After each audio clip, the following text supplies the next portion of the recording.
Hey y'all, as we are getting started on our foundation paper piecing or FPP, I thought I would take a minute to show you guys some notions that I find really helpful and some things that I find are critical when starting out with FPP.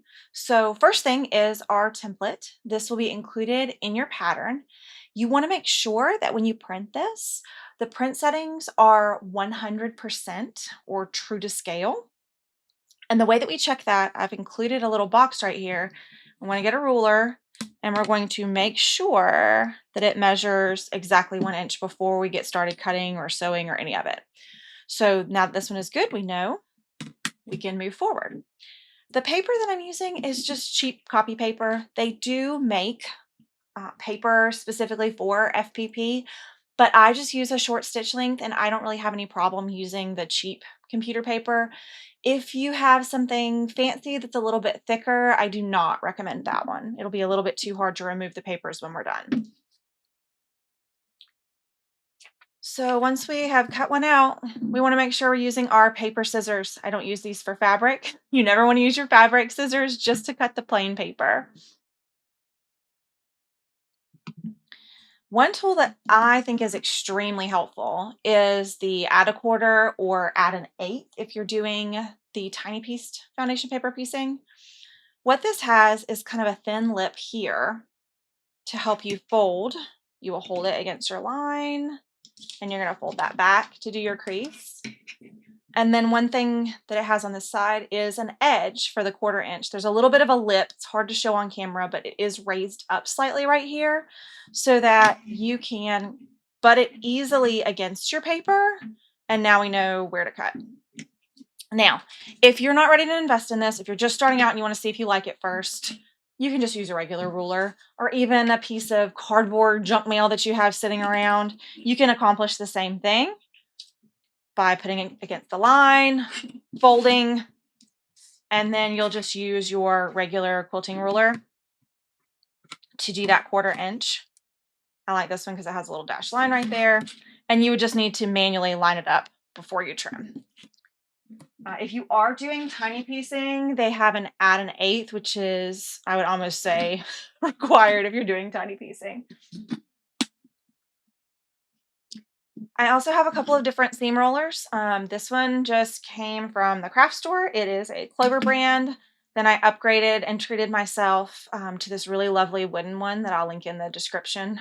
Not a sponsor, I wish, but he's just a really fantastic woodworker that makes great quality tools.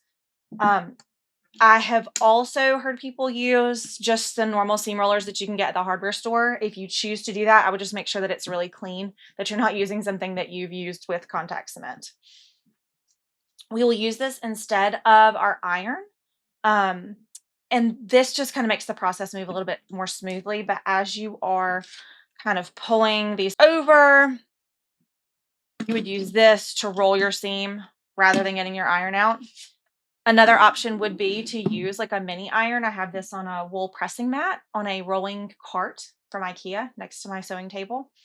The important part here is that we want to make sure we are not stretching things out and we do not want to use steam because we are working with paper templates. Another thing that is completely optional is a little light up mat. I'll turn mine on here. This helps you to be able to see where your fabric is lining up on the other side, which can be really helpful to know that you're, placing things where you want them. A lot of times I don't bother with using a light table like this. I'll just hold it up towards the ceiling light or towards a window. So this isn't something that I feel is necessary, although I probably will be using it in the videos just to make things easier for all of you guys to see. This one happens to come with a see-through cut mat. I don't ever really use that, to be honest, but it is kind of a nice thing.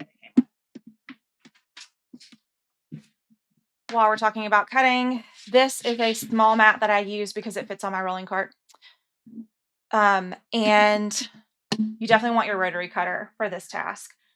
I really don't see any way around this. If you don't already own a rotary cutter, they're fairly cheap, but I like these because they have a little plastic guard on the side that comes up, and you can just immediately start, so you don't have to worry about constantly retracting a guard. It still will cut you if you drop it on your foot, so don't do that. I use regular Aurifil thread for this unless I am doing tiny piecing. If I am doing tiny piecing, then I use this Decobob from Wonderfil because it is extremely fine thread. It will help you keep your seams really flat if you're doing tiny piecing, but I don't find it necessary for just regular FPP. One last thing, I don't use this very much, but this is one of the glue sticks. This one is from Sewline, but you could honestly just use Elmer's and you would probably be okay.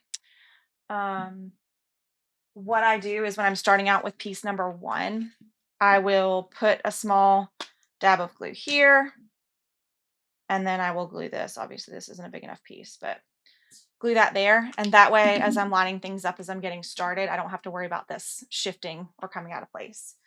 When I'm using just a very small dot like that, I do not find that it makes it any harder to take the paper pieces out at the end.